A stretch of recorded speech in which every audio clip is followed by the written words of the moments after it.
Magandang hapon ulit.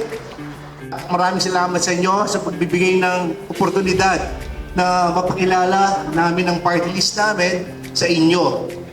Alam nyo, bago lang ho yung partido namin, kakarehistro lang po itong taon na to.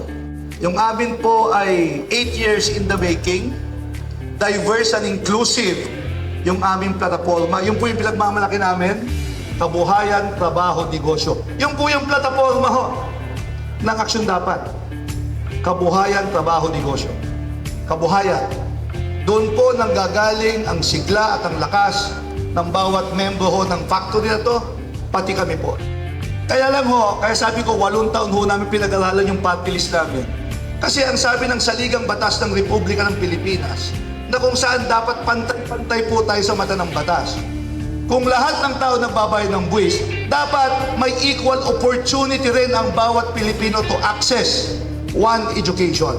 Sabi ko nga po, taxpayer ho kayo, then you should have equal opportunity and access sa primary government services.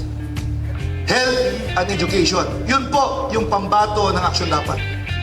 Para ho sa Aksyon Dapat, gagawin ho namin yung ginawa ho namin sa Alaminos, Pangasinan.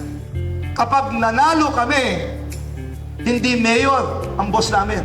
Ang boss namin kayo. Kasi kayo po ang tumulong sa amin at magpapanalo sa amin lalo pagdating ho ng Mayo. Kami ho ang magiging personal yung congressman.